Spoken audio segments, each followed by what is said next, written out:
this wonderful thing, the Bill of Rights. My heavens, is there anything cooler and more revered? No, we all adore the Bill of Rights. I love First Amendment Supreme Court cases. I love reading about them, everything.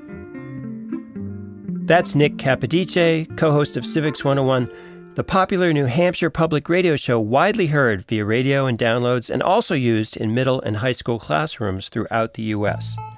I'm Robert Pease, and today on The Purple Principle, a shift away from the perils of polarization towards civics education as a way to depolarize just a bit.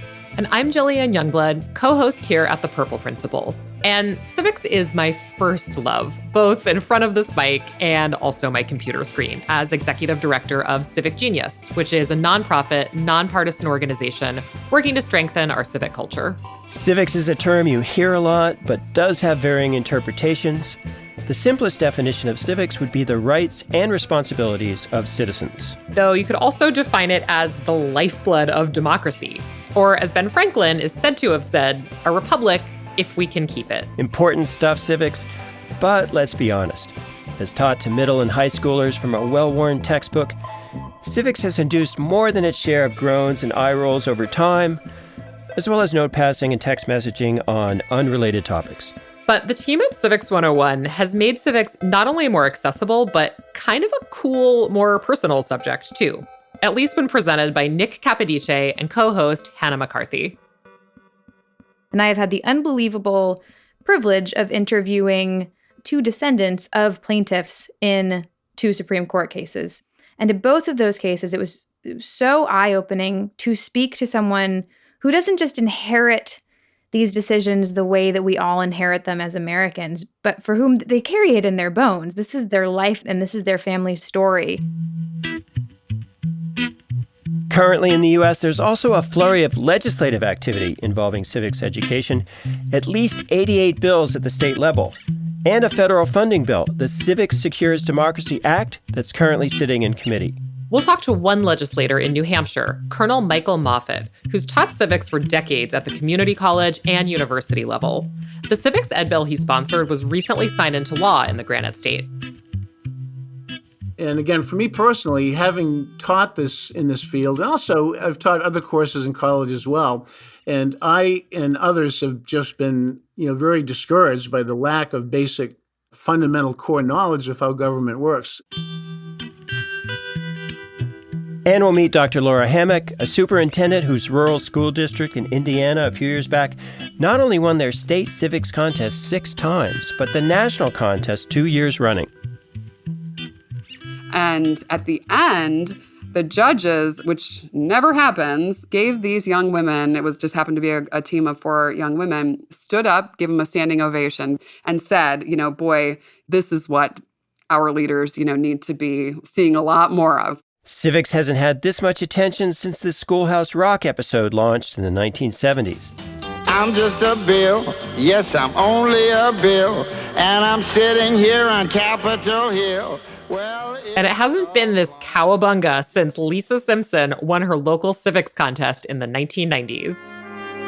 When America was born on that hot July day in 1776, the trees in Springfield Forest were tiny saplings trembling towards the sun. Lisa, after meeting your father, I've decided to award you an additional 5 points. Congratulations. You and your family are going to Washington. Woohoo!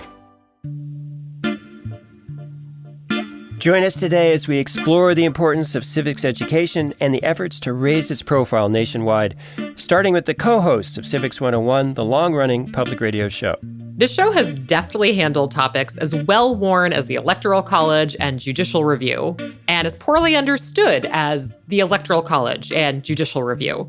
So let's start with the origins of Civics 101, the impetus coming, aptly enough, from citizens with questions and concerns. Civics 101 started shortly after the 2016 election. After the election of Trump, many people were, I think, paying more attention to the news or hearing things in the news that they had never expected to hear before and listening to a lot more of it.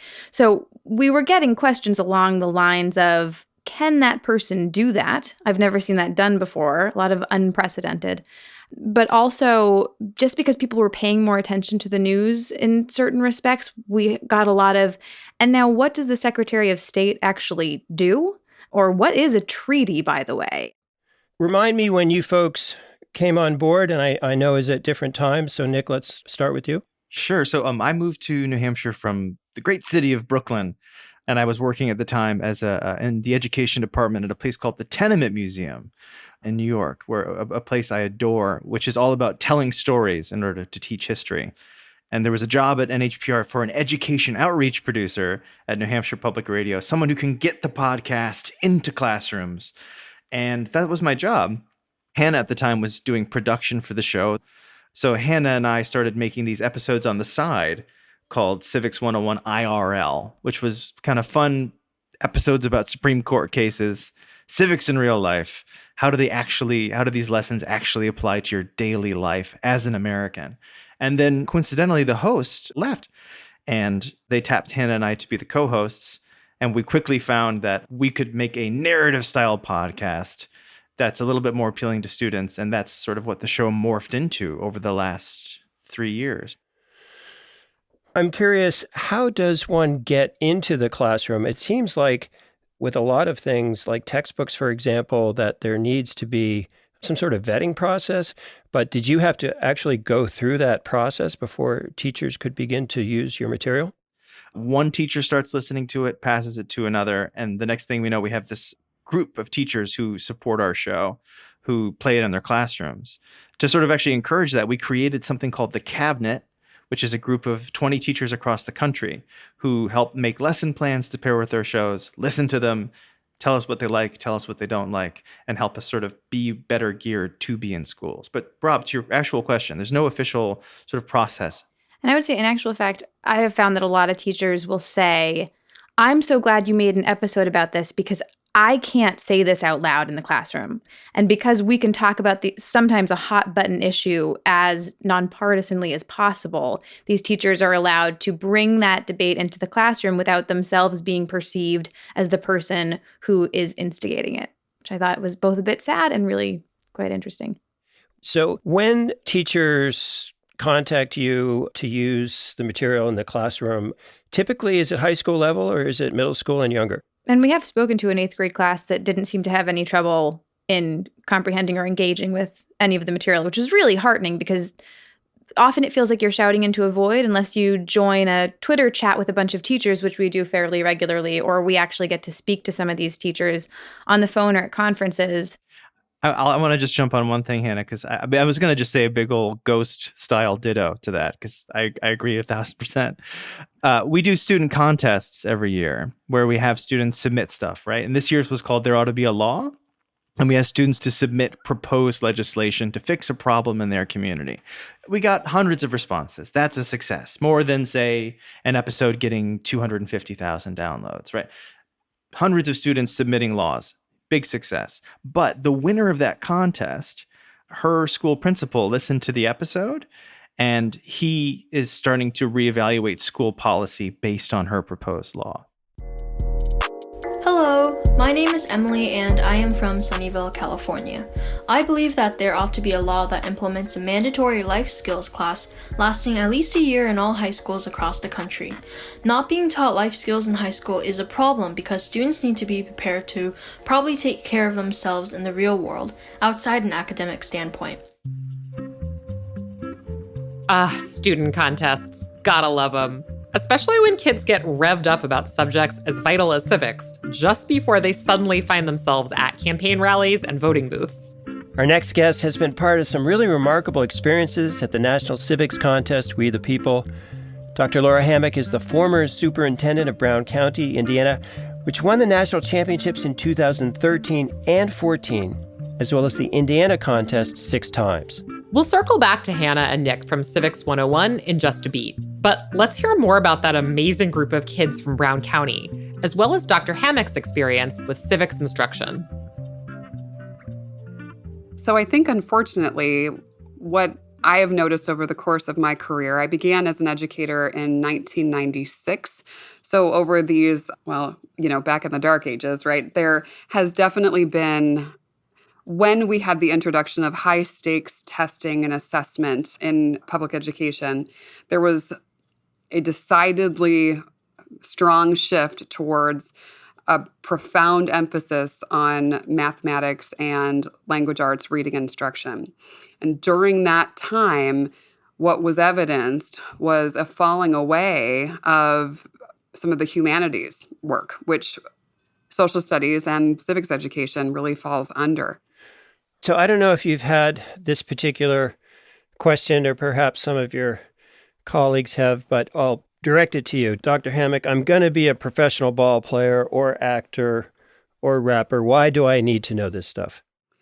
So we believe that civics education has the power to create a more informed citizen who is then ultimately able to navigate in their democratic world in a way that allows for their voice and their witness to have an impact on their community. And so when you are a more informed citizen, the power of your voice in the dynamics of what's happening in your local community, but then also what's happening on a broader scale, allows for that more informed electorate that then ultimately is a more engaged electorate. So be it whatever role in life that you are as a student, sort of going after, when you are more informed about the how of what is happening in local government as well as a state or national platform, then that just positions you as a more informed citizen and a more engaged citizen. Even for politicians.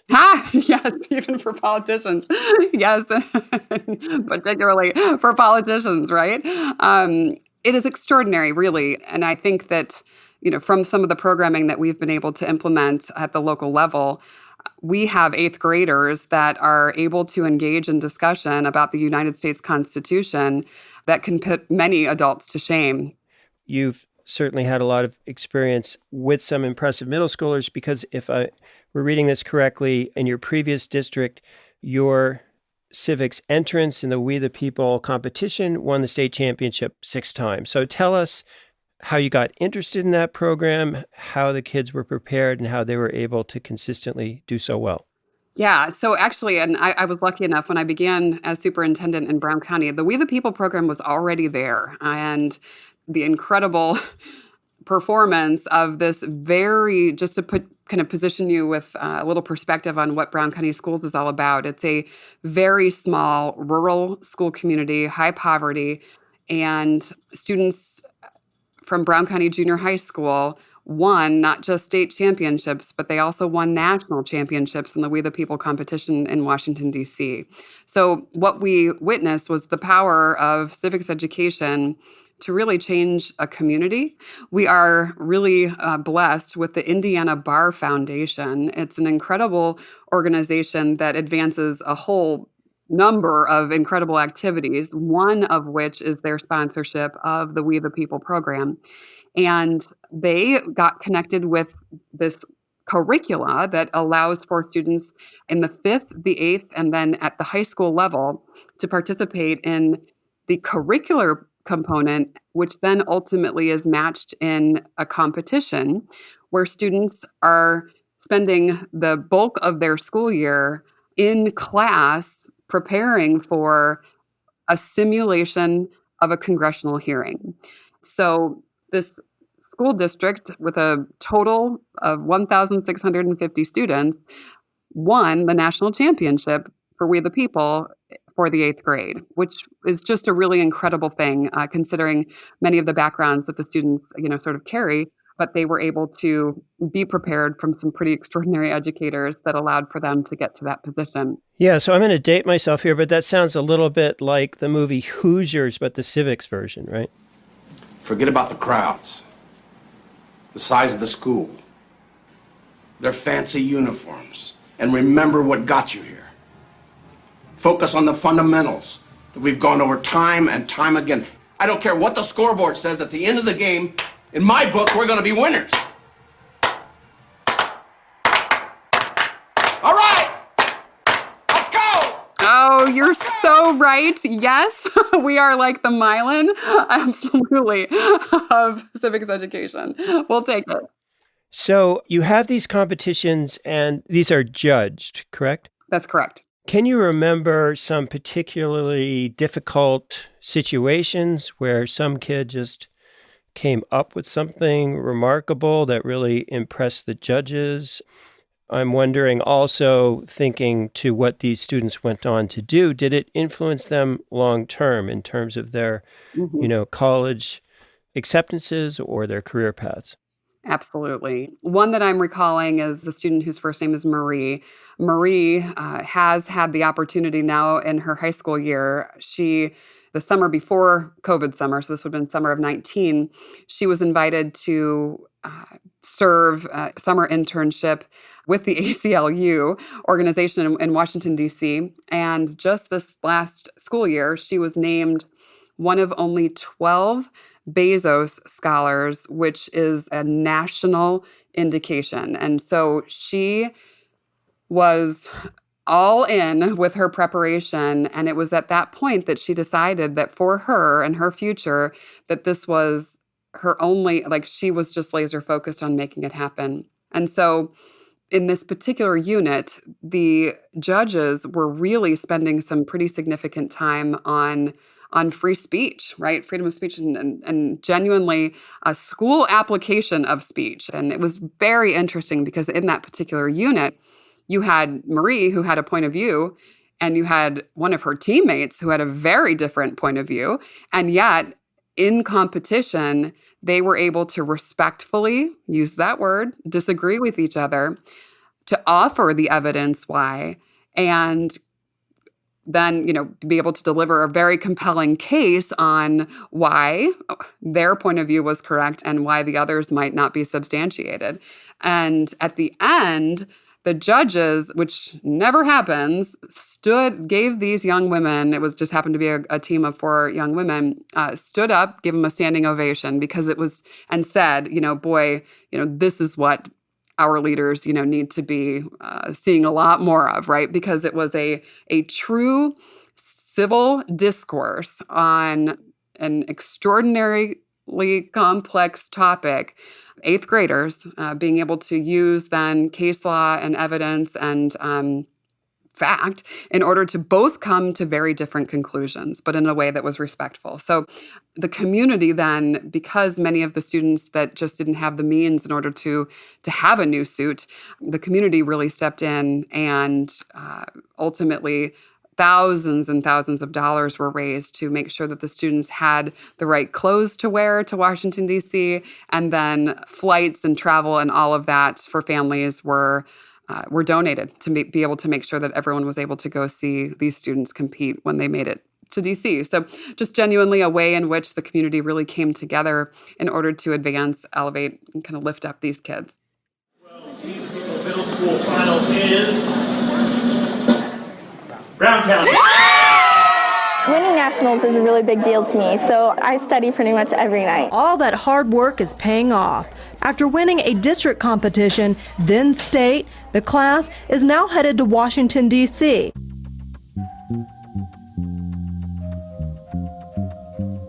The We the People competition, developed by the Center for Civic Education, is held annually for students nationwide. Again, the kids from Indiana's Brown County have won that national competition twice. Unfortunately, though, civics has been de-emphasized in a large percentage of school districts across the country in recent decades. But now there's a flurry of legislative activity, with at least 80 bills filed at the state level. Including in my great and purple state of New Hampshire. The Republican sponsor of that recently signed House Bill 320 is Lieutenant Colonel Michael Moffett, a longtime teacher of civics. Rob interviewed Colonel Moffett from his B&B near Concord, New Hampshire, a photo with General Norman Schwarzkopf proudly displayed in the background. Yes, I started teaching right out of college. I went to the University of New Hampshire and Plymouth State College, and I taught New Hampshire history and government, civics. My first 4 years, actually, a couple of years in public school and a couple of years at a parochial school. Love history, love government. Later on, I was in the Marine Corps, and then got a graduate degree and went on to teach in some military schools, and then community college level and the university level. And throughout, I've retained my interest in government, history, civics, which I enjoy. I know everybody loves it as much as me, but I think, and others think it is very important that citizens understand how their government functions to be truly engaged and good citizens. Yeah, so in the time that you've had this interest and in the time that you've been a teacher, it seems from the little bit of research that we've done that there's maybe been a decline in the amount of civics instruction or the budgeting or the allotment of time for that subject. Have you observed that? Yes, my experience has been that there has been a decline in terms of knowledge and awareness of civics fundamentals, basic history and basic governmental structures. And that's a concern of mine. We're wondering, growing up in New Hampshire, what was your experience like as a civics student? Do you remember it as a subject? Were you immediately interested in it? And what about the other students that you studied civics with? Well, growing up in New Hampshire is pretty cool. Of course, most of us say that about our home states, but the New Hampshire presidential primary, going way back to the 60s when I was in school myself, to have these national figures, you name them, and they've been here, and we've met them. I remember talking to Ted Kennedy in 1980 before the New Hampshire primary. It's just one of countless examples. We're curious, what are the current civic education requirements in New Hampshire, and what is the bill improving? You mentioned more accountability. Can you expand on that a little bit?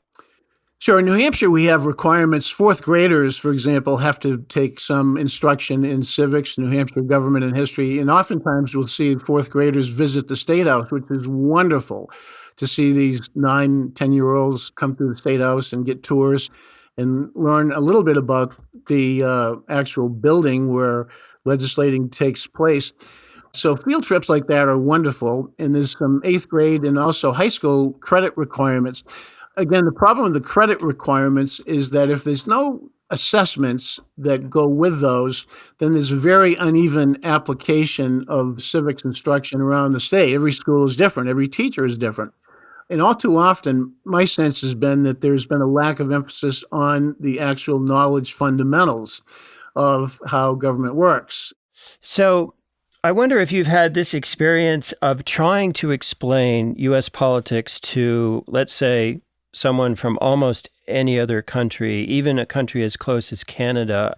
They're just completely baffled at the complexity and the challenges of governing in the U.S. Have you had that experience?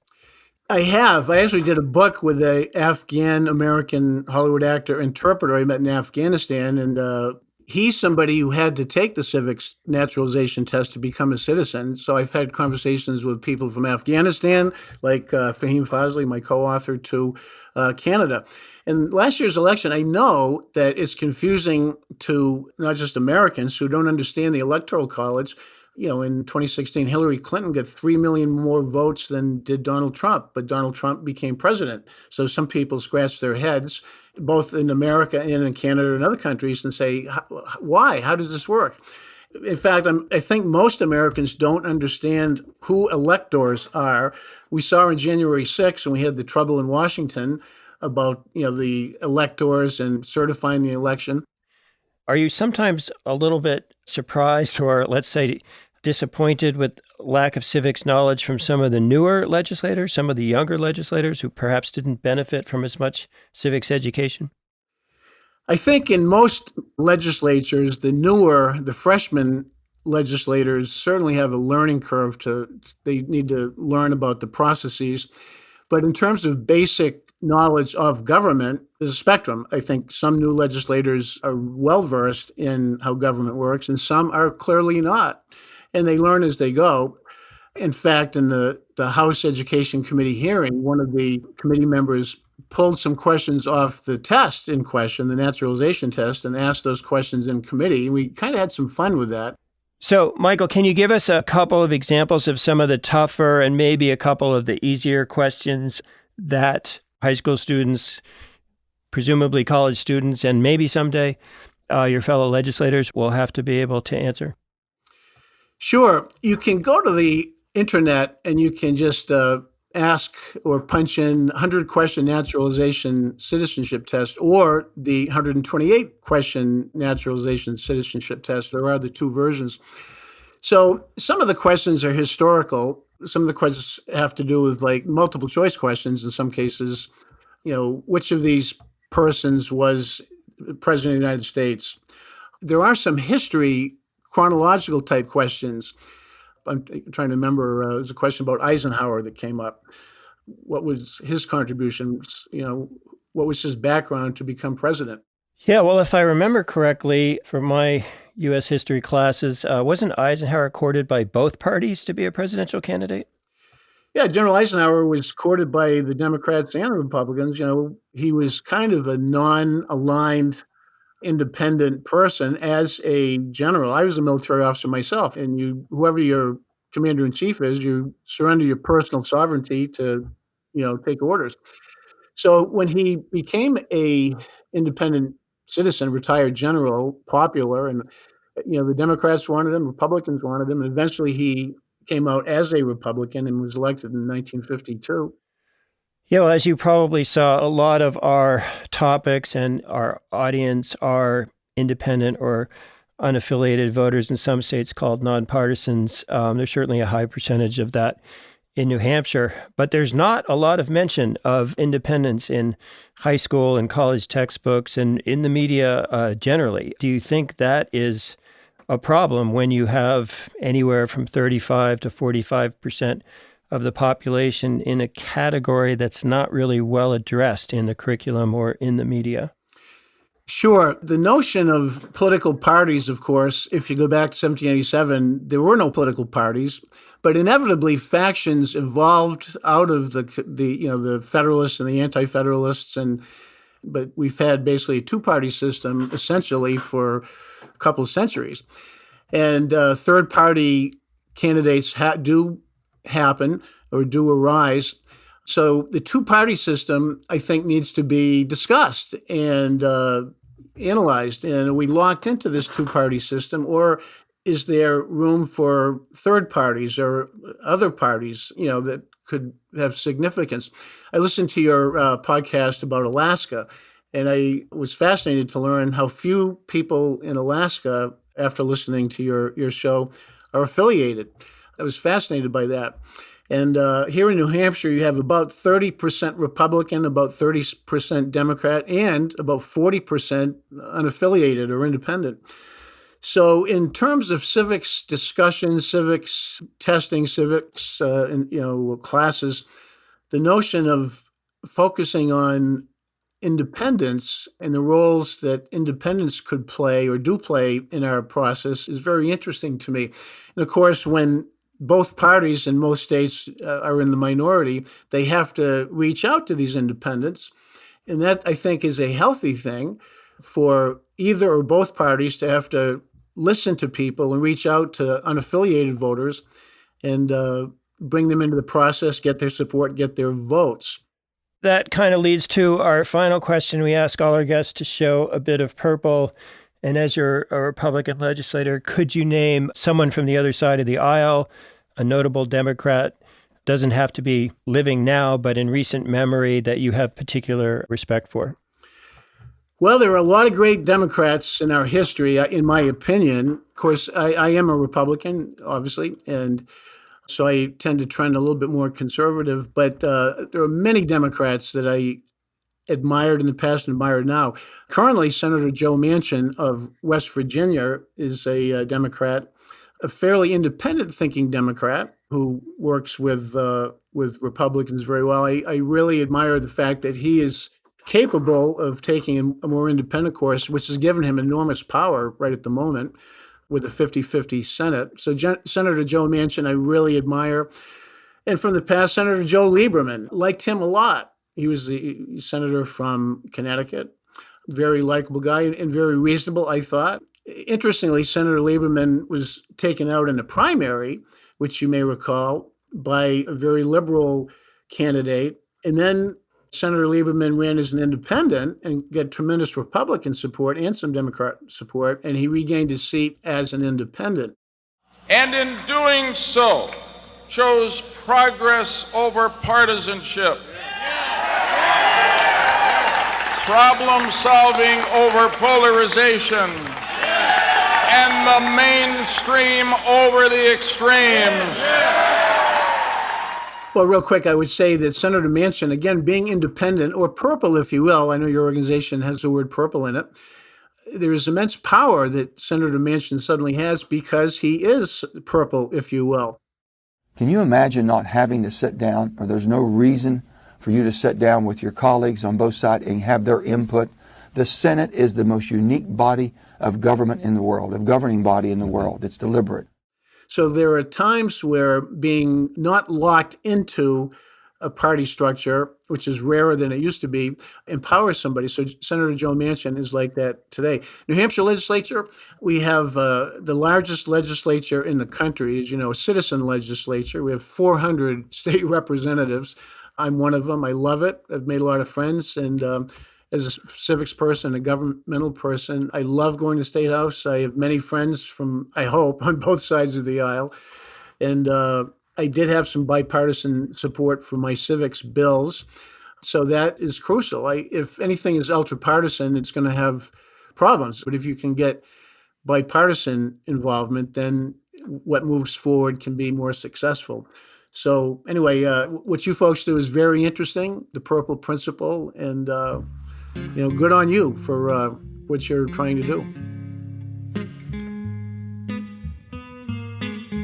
That was Colonel Michael Moffitt, Republican legislator from New Hampshire, whose civics education bill was passed by both houses and signed into law this summer. But we should say that some legislative efforts have fallen into partisan gridlock around the country, with Republicans and Democrats differing over the definition of civic subject matter. And concerns about federal funding for civics, which is currently a minuscule amount of the overall education budget.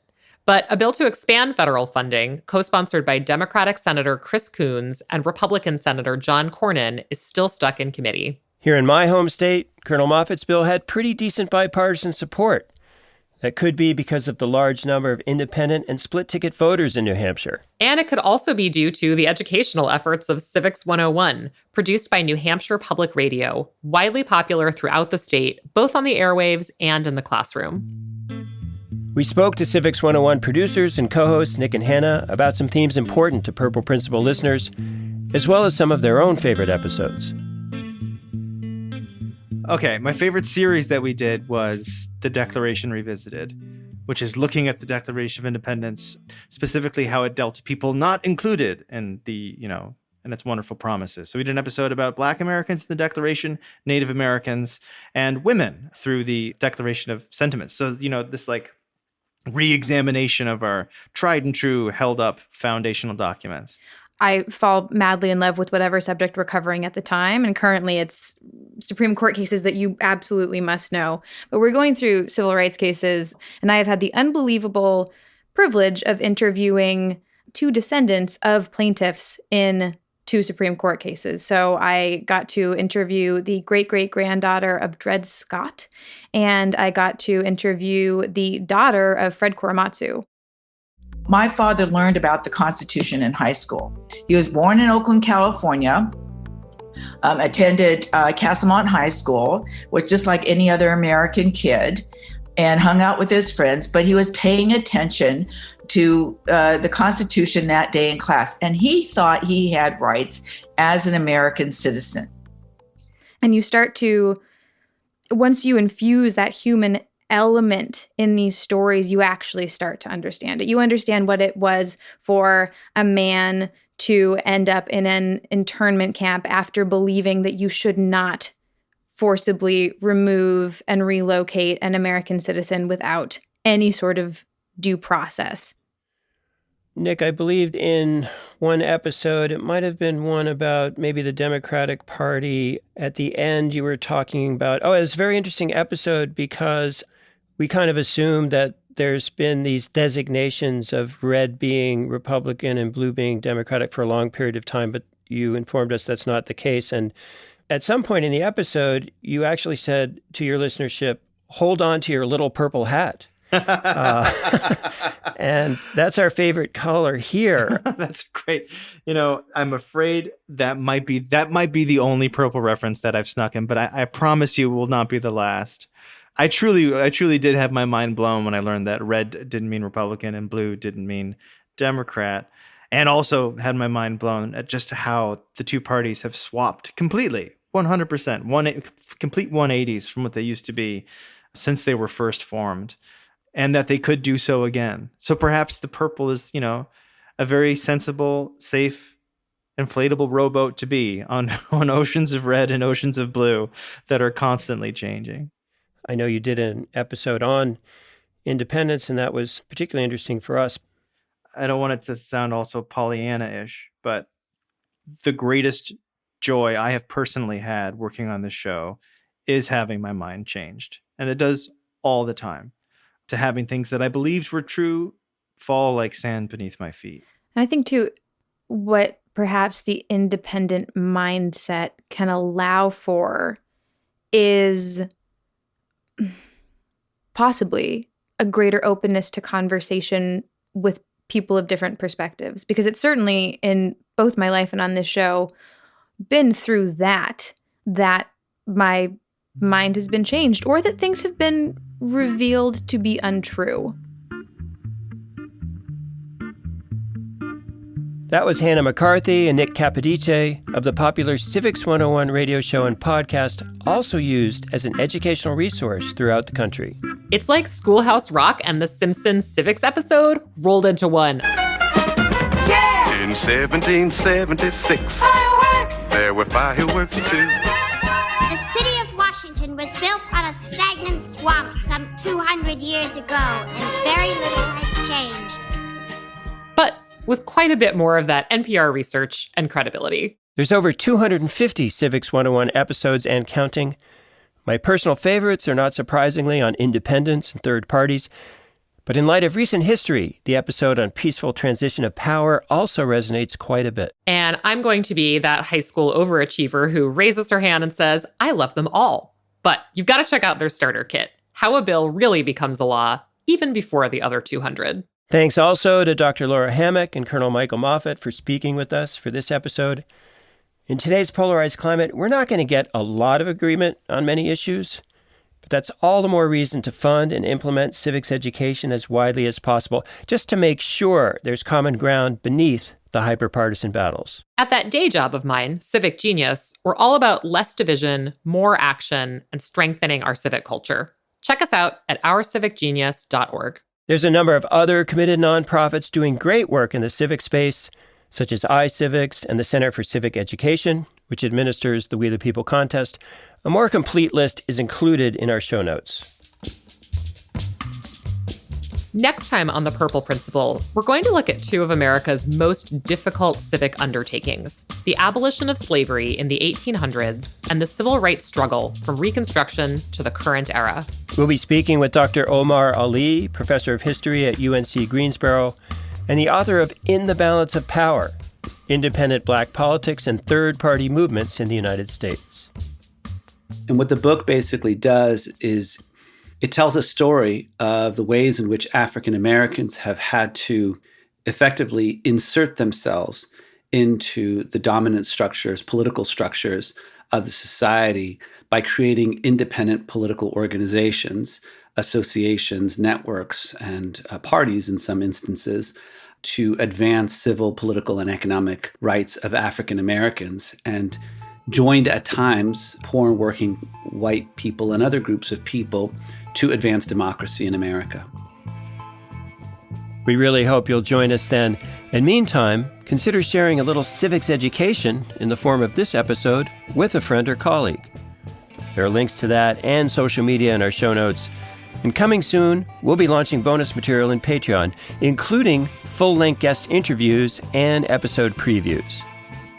This has been Robert Pease and Jillian Youngblood for the Purple Principle team, Allison Byrne, producer, Kevin A. Klein, senior audio engineer, Emily Holloway, digital strategy and outreach, Dom Scarlett and Grant Sharrett, research associates, and Emma Trujillo, audio associate. Our original music is composed and created by Ryan Adair Rooney. The Purple Principle is a Fluent Knowledge production.